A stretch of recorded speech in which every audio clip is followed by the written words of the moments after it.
Well, Shabbat Shalom. It is high time, and it is this time.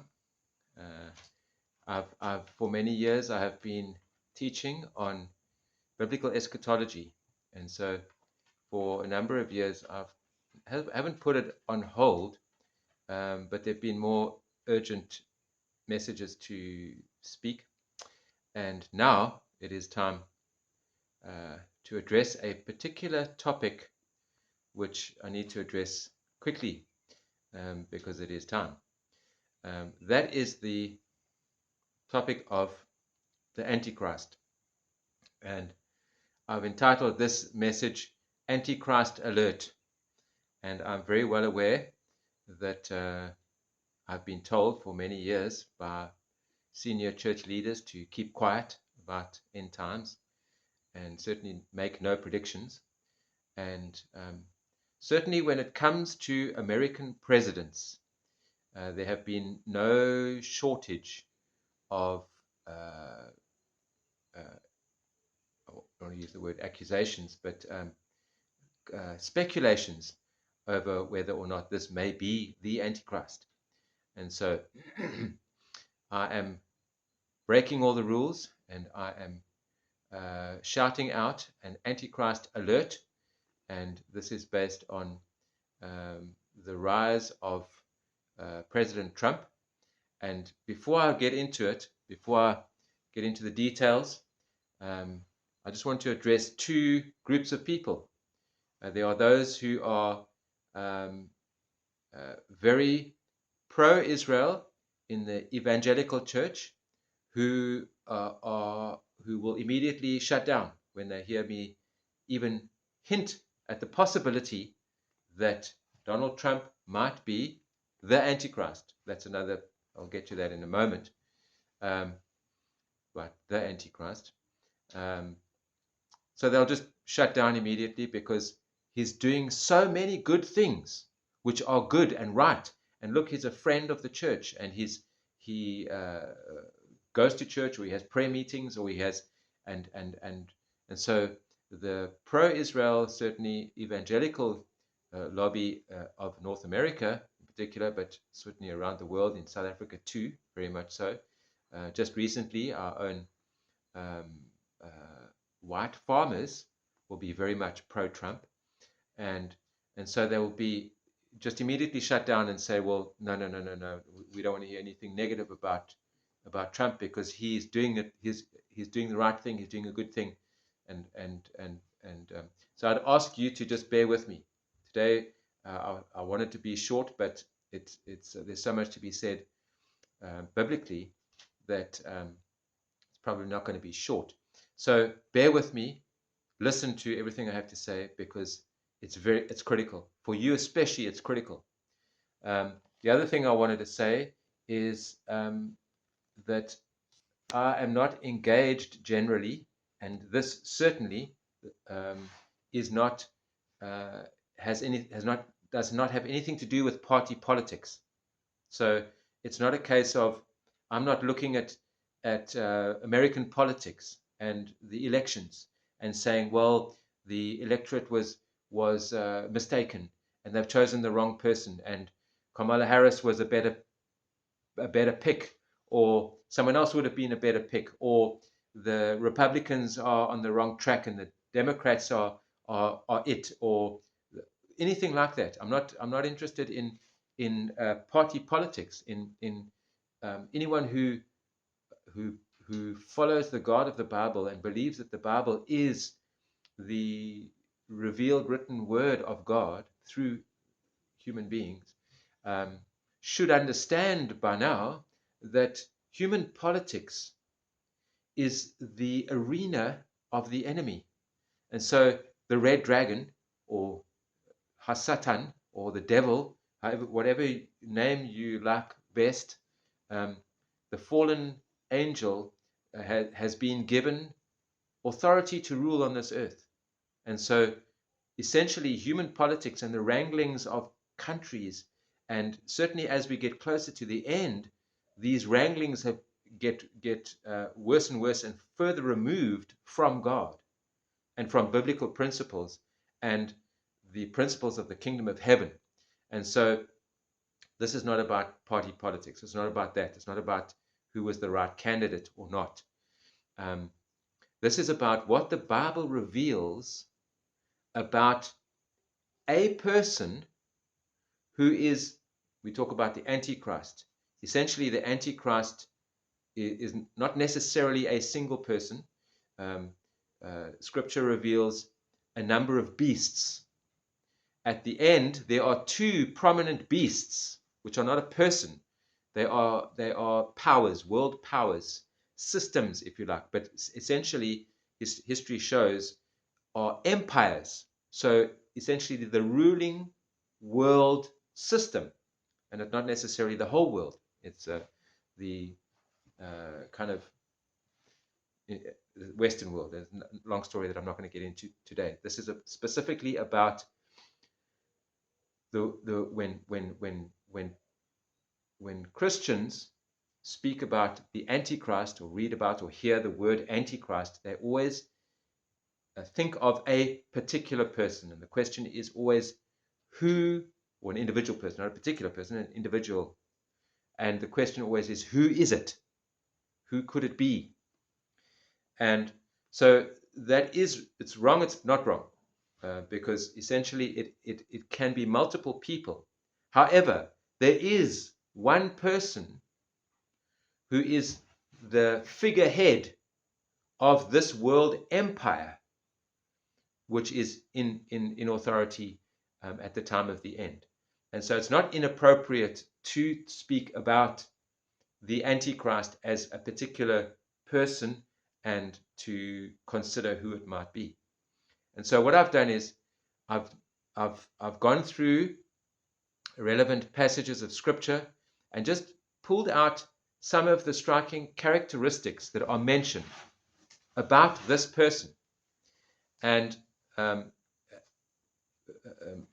this for me began in 2017, in 2016 and prior, 2014, 2015, 2013. I really started actively teaching on eschatology in 2009 and 10, and then in 2012 there was a significant event. 2013 there was the comet Ison, which was the beginning of a series of astronomical events, which were really the main focus that the world had was the blood moons of 2014 and 2015.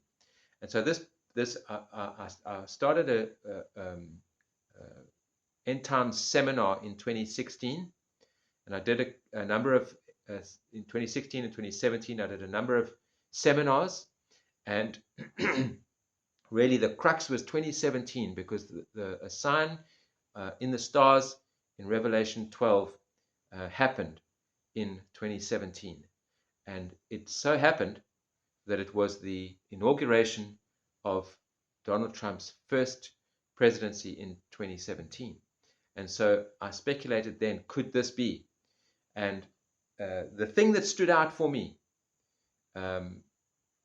was what Daniel spoke of, the boastfulness of this person who would be this leader. So let's begin.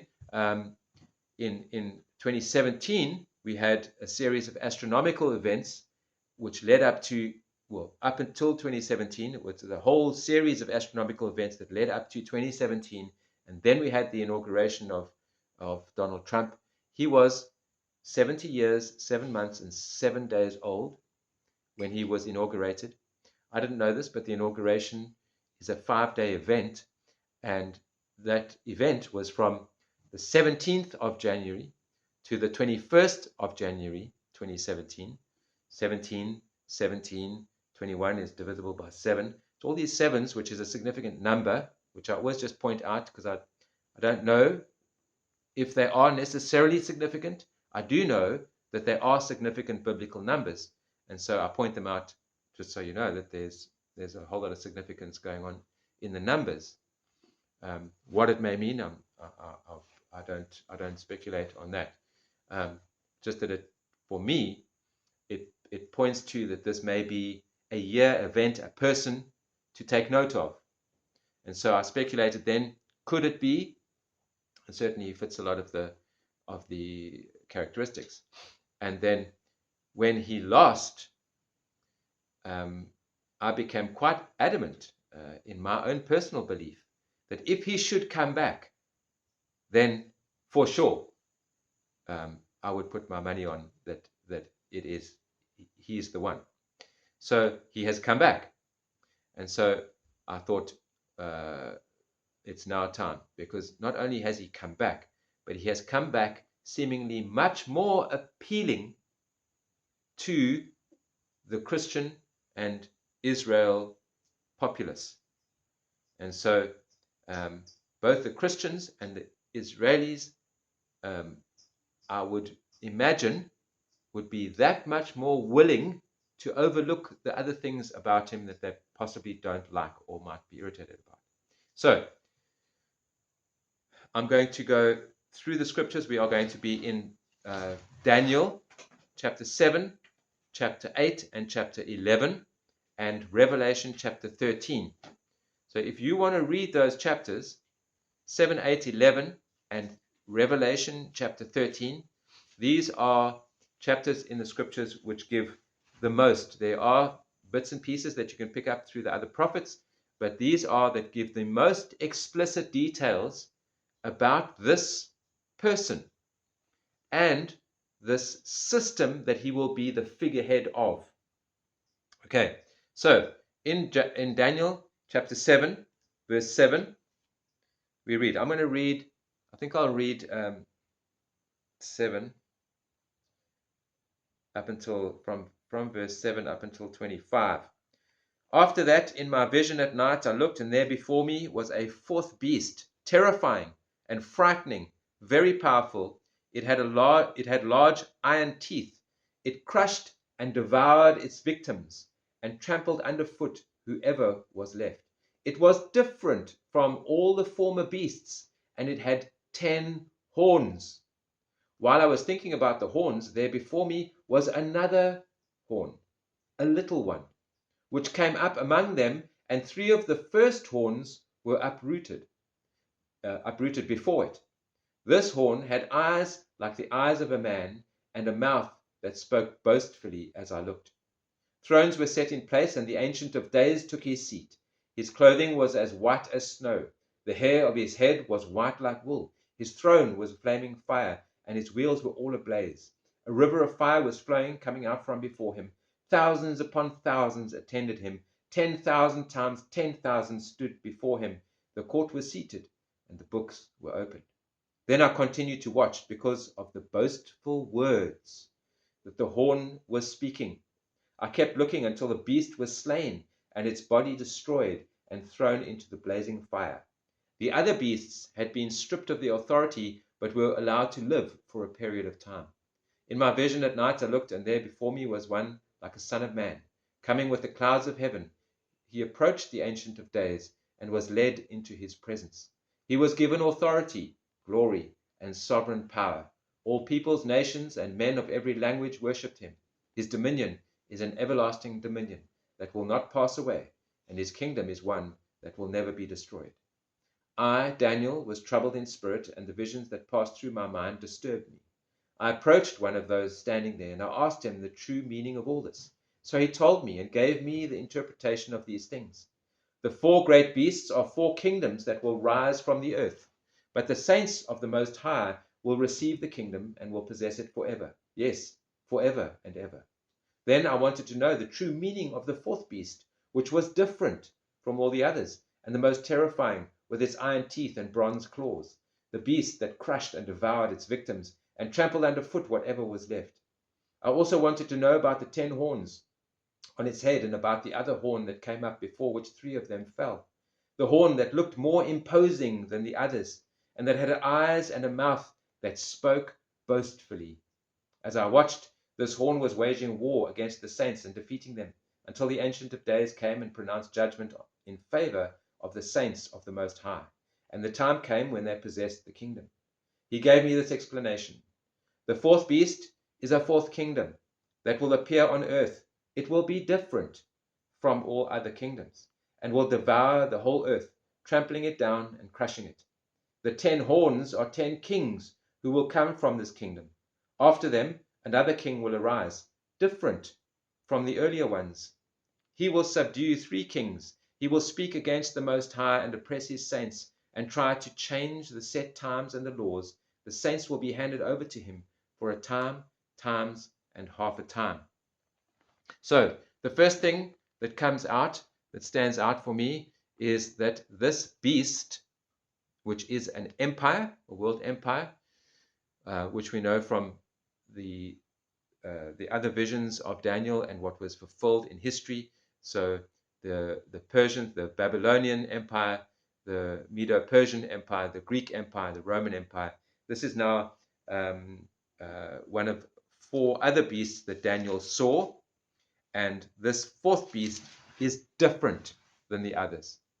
And so the other beasts were all given descriptions like a bear, or like a lion, like a leopard with wings. This one was different, and it had iron teeth and bronze claws.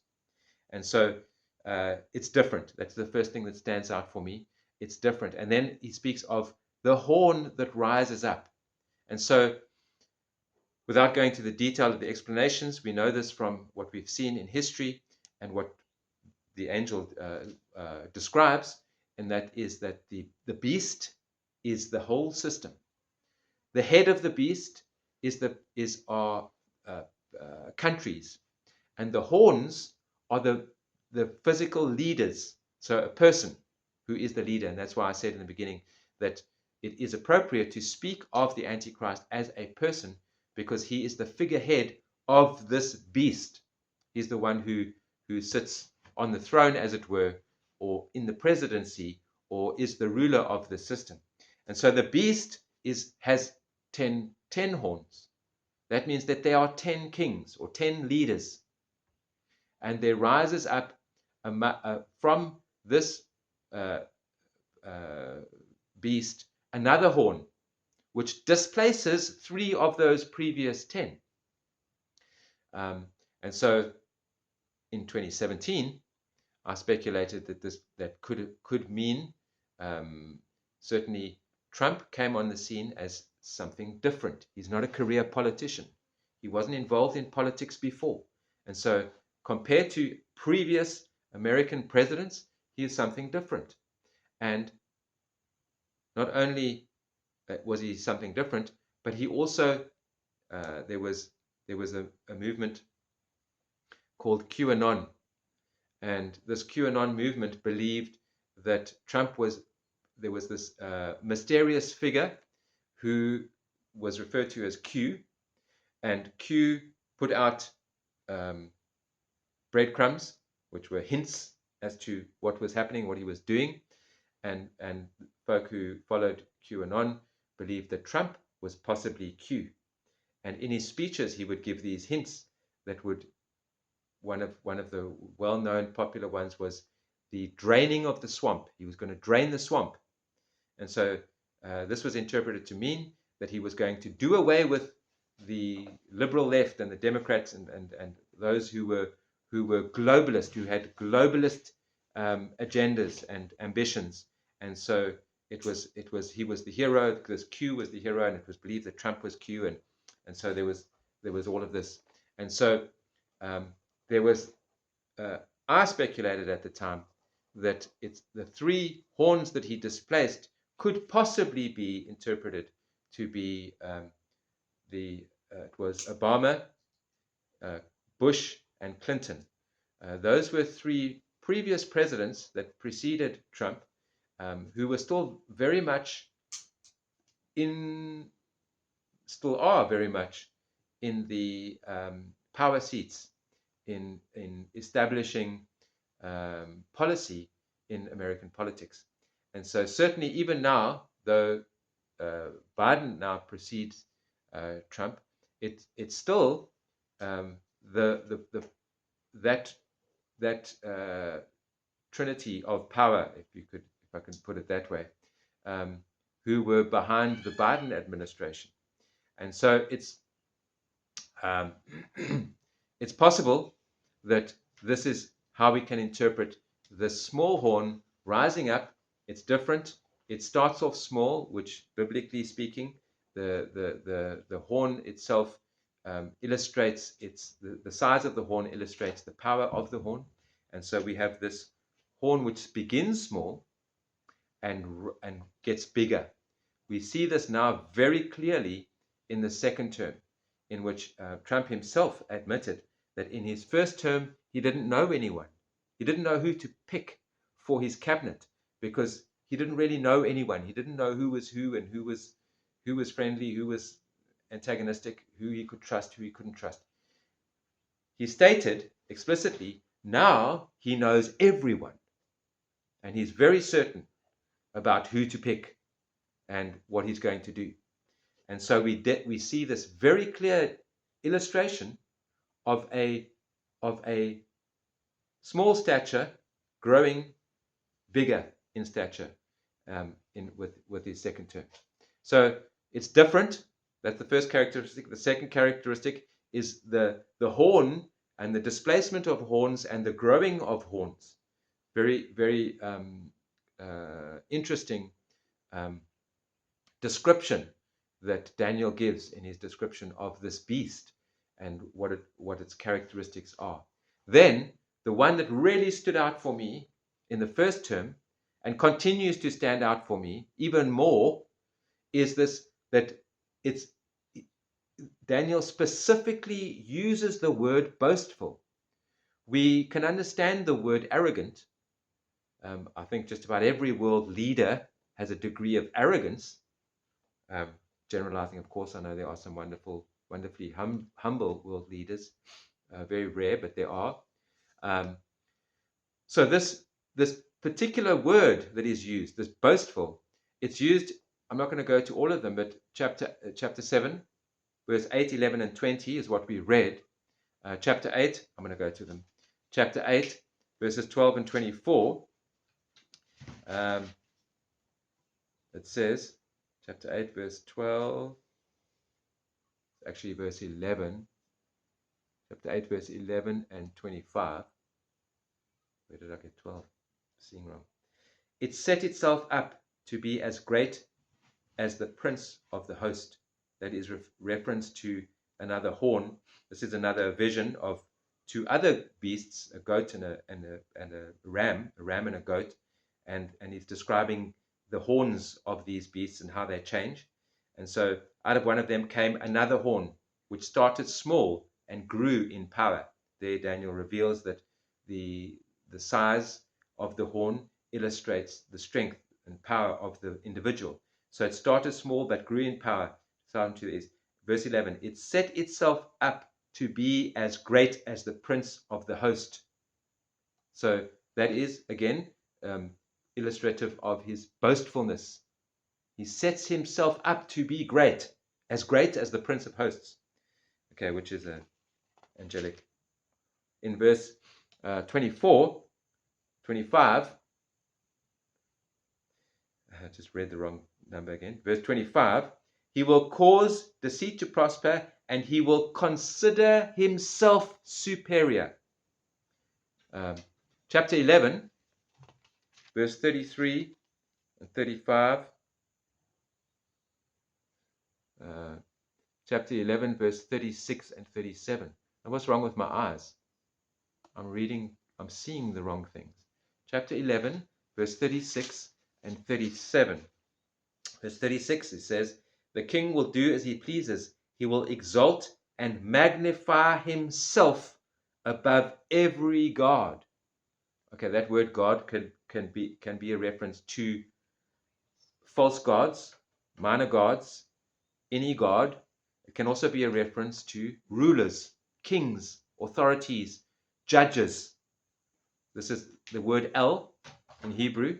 It encompasses all of those figures. It's not necessarily just God, a supernatural spiritual being, but even judges in a court, mighty warrior. El can be a reference to a mighty warrior, certainly a king and a man of stature, a mighty person.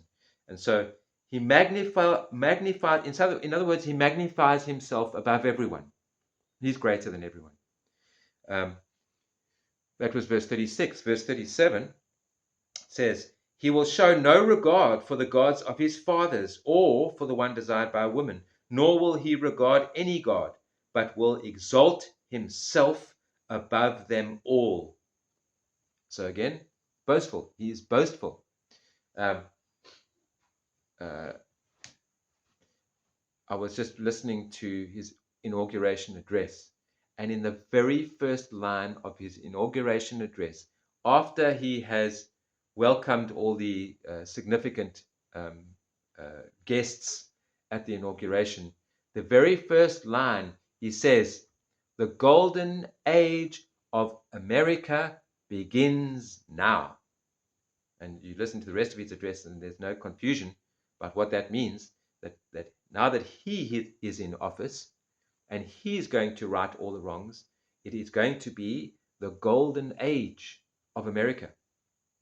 The golden age of America begins now. He says, now this was in reference to the assassination attempt on his life.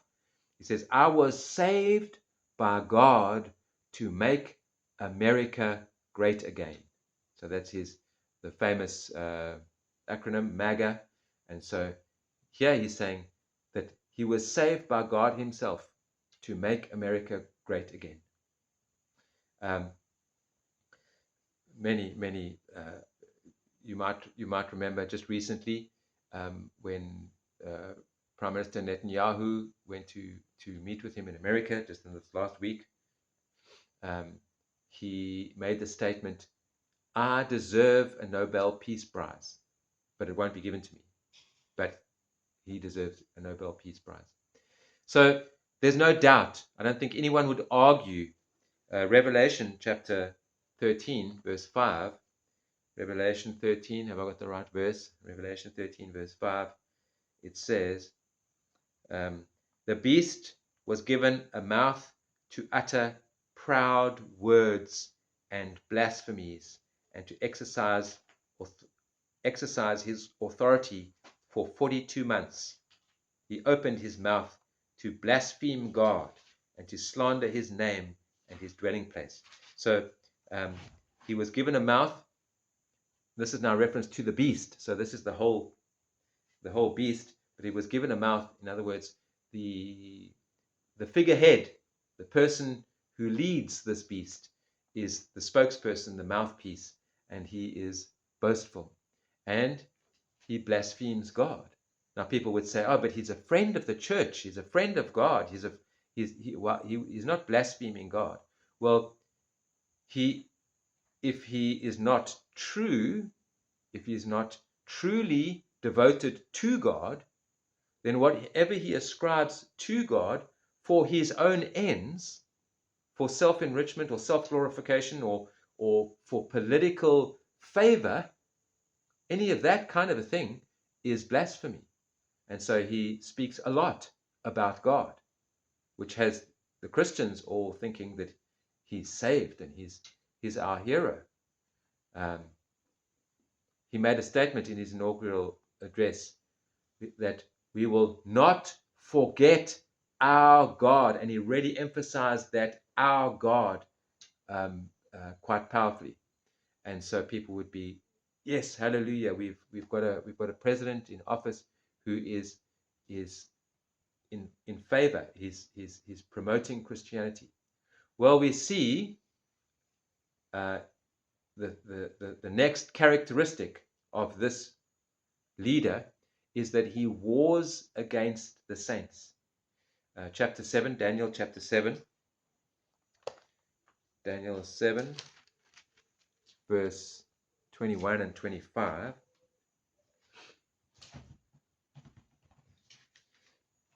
As I watched, this horn was waging war against the saints and defeating them until the Ancient of Days came and pronounced judgment in favor of the saints. Verse 25, he will speak against the Most High and oppress his saints and try to change the set times and laws. So the first consideration is he wars against the saints. So if we take that literally to mean physical war, and so putting putting saints in prison and however else you wage war against the saints. This could be the fact that it hasn't begun yet. And so we know that coming into power, Daniel reveals in chapter 9 that there is a 7-year period. Chapter 9, verses 24 to the end, is the section which deals with the 7-year period, and it begins with a covenant, that this figurehead makes a covenant with the many, and in the midst of that covenant, so we assume that means in the 3.5-year period, so in the midst of that covenant, I've just read 42 months. He's given authority over the saints for 42 months. That's a 3.5-year period. So we assume that the first 3.5-year period is the where he keeps the conditions of the covenant. So we take that to mean like apparent peace or good relations. In the midst of that 7-year period, he reneges on that arrangement, whatever that arrangement is. Most people think it's a peace treaty. I don't particularly think it's a peace treaty. I think something like the Abraham Accords is more probable. Whatever the case is, it's in the midst of the 7 years that he then begins to turn. We read in Revelation 13 that there is coming a time when a mark will be instituted, a cashless system will be instituted, and everyone will be required to submit to the system. That worship of the beast, Revelation 13, I'll go from verse 14. Because of the signs he was given power to do on behalf of the first beast, he deceived the inhabitants of the earth. He ordered them to set up an image in honor of the beast who was wounded by the sword and yet lived. And he was given power to give breath to the image of the first beast, so that it could speak and cause all who refused to worship the image be killed. He also forced everyone, small and great, rich and poor, free and slave, to receive a mark on his right hand and on his forehead, so that no one could buy or sell unless he had the mark, which was the name of the beast, the number of his name. So the relevant portion there is that this second beast, who is a spokesman for the first beast, that's not the topic for today's discussion, but there's a okay, I'm not going to go into that now.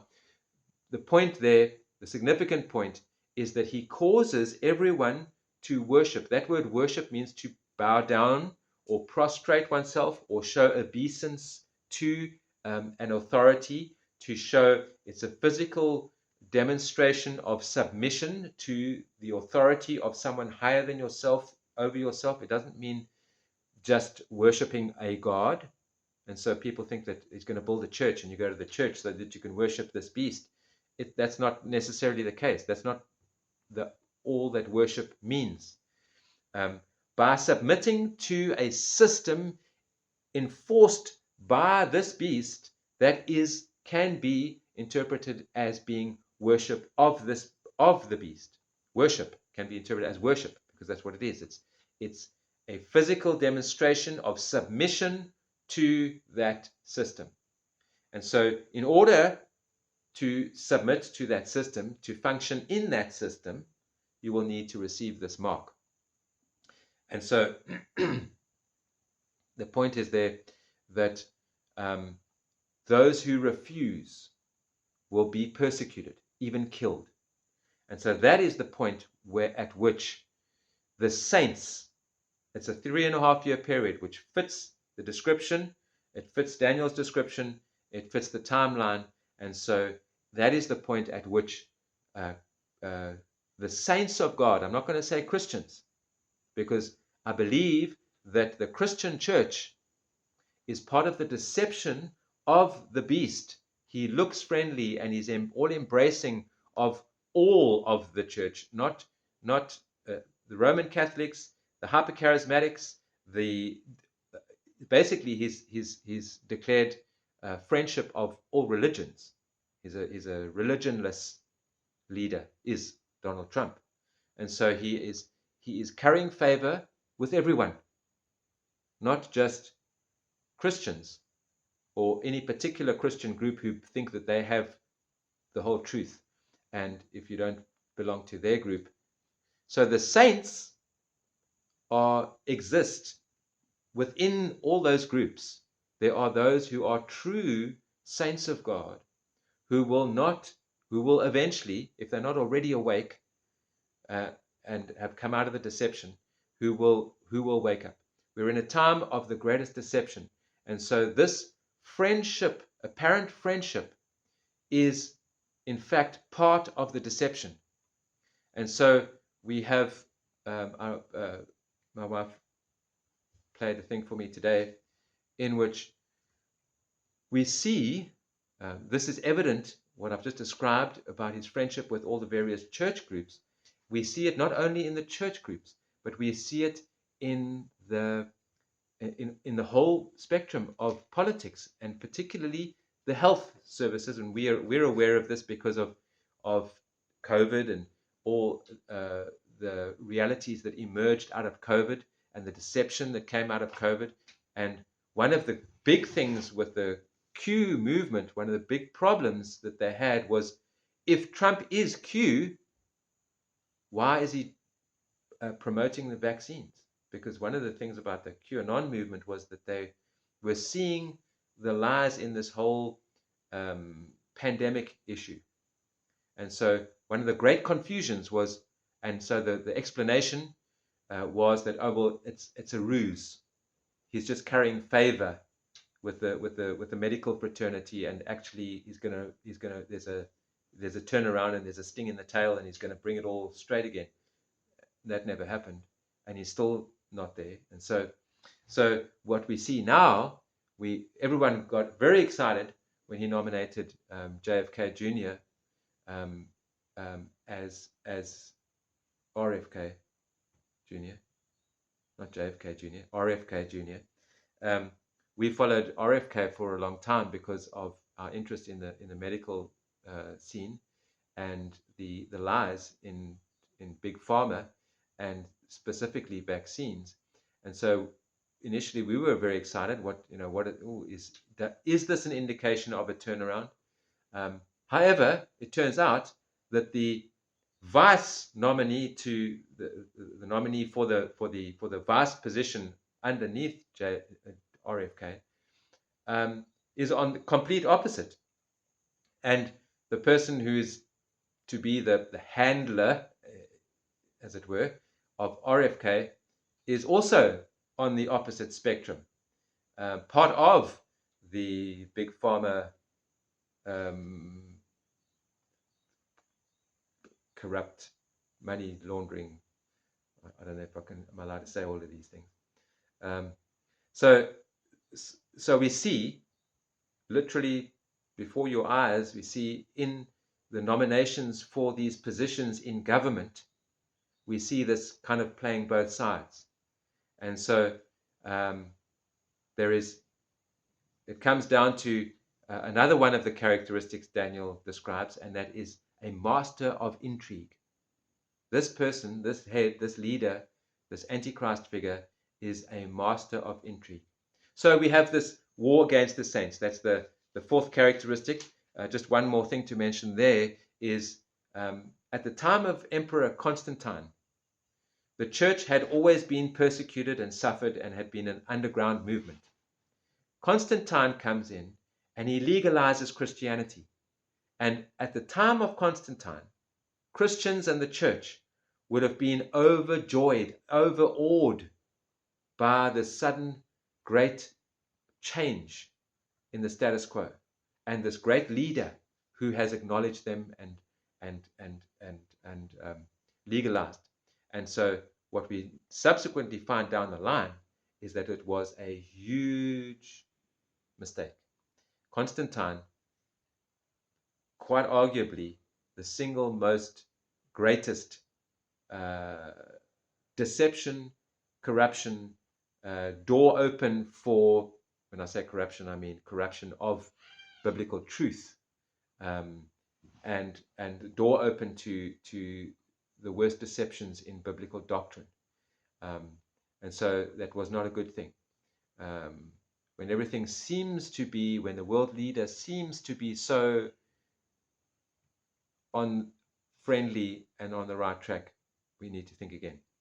Then the next characteristic is that this fourth kingdom is different. Daniel 7, verse 23. Daniel 7, verse 23.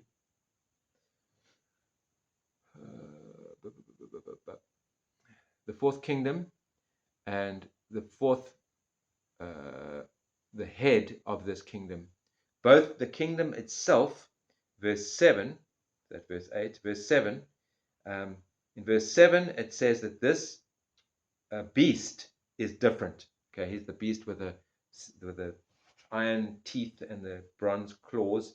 And so it describes the beast itself as different. But in verse 23, it also describes the horn as being different. He gave me this explanation. The fourth beast is a fourth kingdom that will appear on the earth.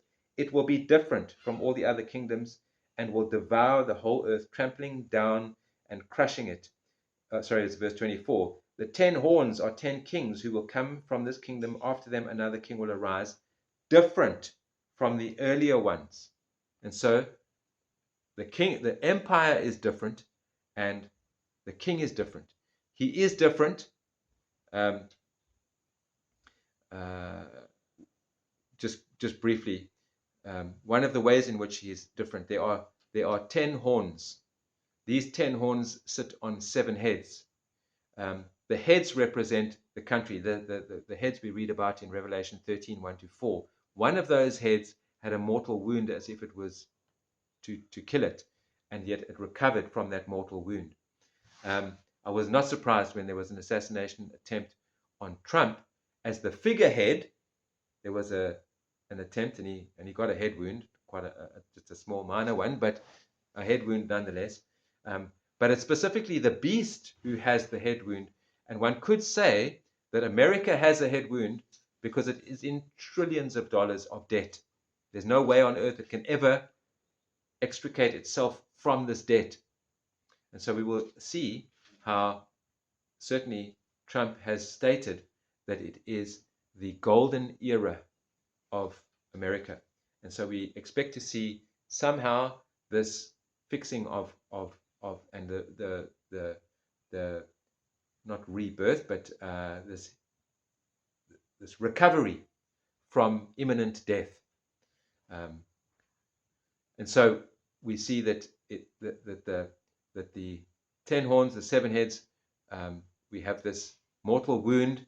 It's something different, and the difference could be, well, certainly a major difference between this beast and the previous beasts is that its conquest of the world is not by military conquest.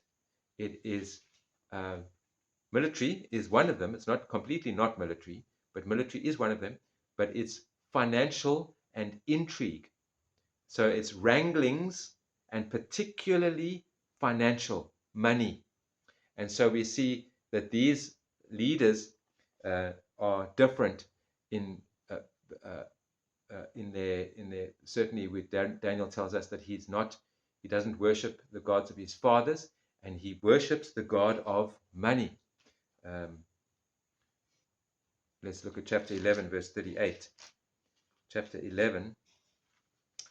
I'm going to read 36 to 38 because that whole description there is quite telling.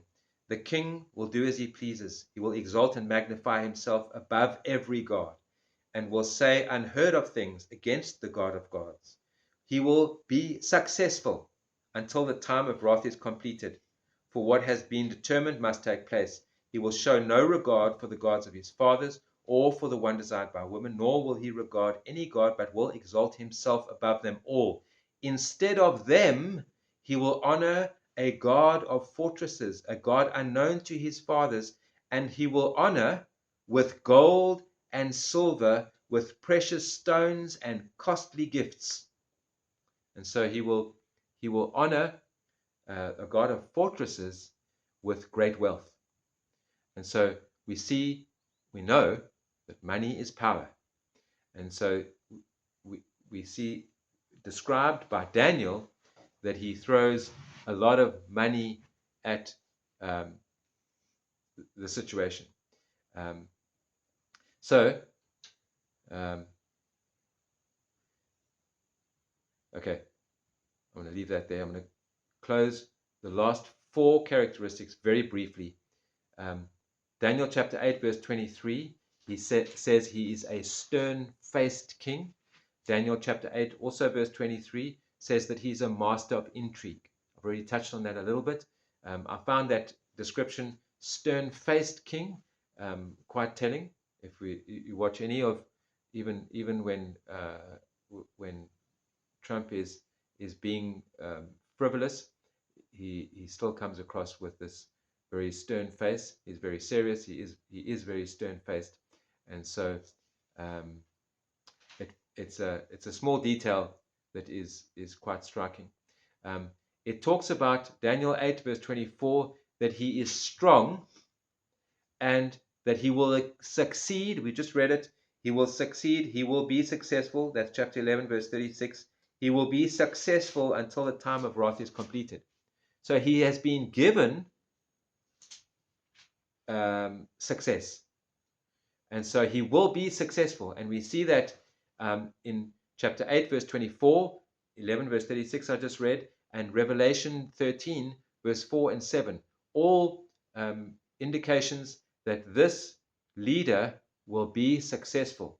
In chapter 8, verse 24 and 11, verse 42, we see that he will be strong. And this strength is not by his own power. He's given the strength. The success, though he will think it's himself, the success is being given to him for a time, for a purpose. And we know from Revelation 13, verse 2, that the red dragon has given him his authority. And so he has, the red dragon gives him his own authority to act and do what he does. And God has allowed him this 7-year period of success in order to achieve his purposes. So we see that he not only will he be successful, he will be strong, he will succeed. He has been given the authority to overcome the saints. And so all of these things will happen. It's interesting that in his inaugural address, he makes this statement twice. He says, and I quote, "I return to the presidency confident and optimistic that we are at the start of a thrilling new era of national success." So he makes that statement. He makes another statement, "Sunlight is pouring over the entire world." We know that we've covered in all these passages from Daniel and Revelation that he wields power over the entire world. Not the north and the east. You can read that in Daniel. He goes to war with the north and the east. And so when it speaks of the entire world, it's the what Westerners would consider the entire world. When we in the West speak of the whole world, we rarely think of Russia and China and Japan, the East. The East is almost like it's another world, a different place. So we know that from Daniel that the rumors from the north and the east concern him, and so he goes to war with the north and the east. All things which are lining up.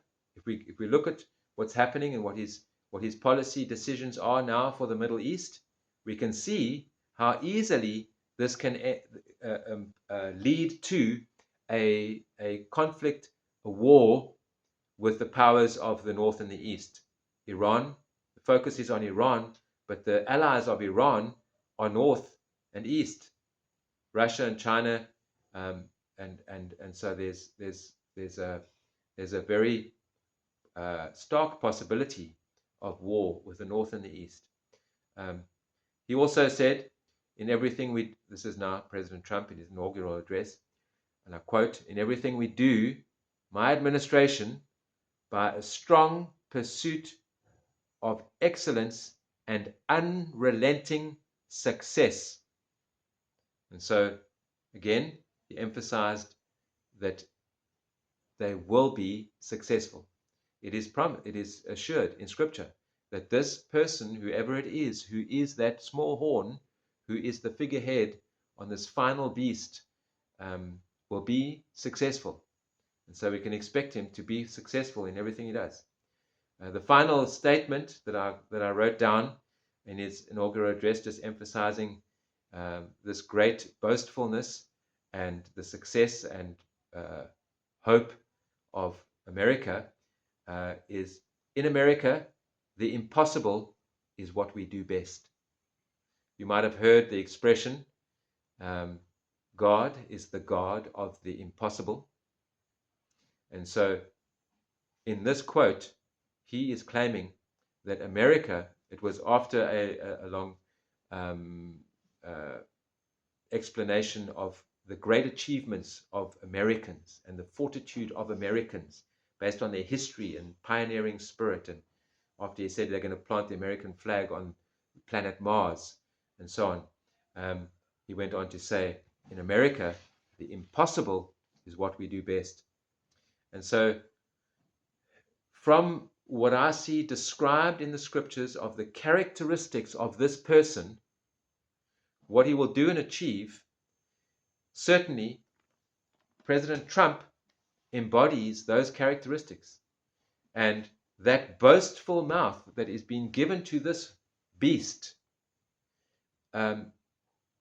I certainly have never witnessed on any world leader such a boastfulness as we see in President Trump. And so I am shouting the warning of an Antichrist alert. I guess every time anyone has been considered to be the Antichrist, there have been significant reasons why, but certainly I've never seen in the world a world leader who parallels the biblical description of this world leader the way Donald Trump does. And so rather than getting all very excited about how friendly he is to Israel, how friendly he is to the church, we really need to be circumspect and seek truth. It's very easy to overlook truth when people say and seem to do the things that are good for us. Just like I mentioned, Emperor Constantine, if you were suffering persecution and someone stepped in and said, stop, no more persecution for the Christians, you'd be following that person.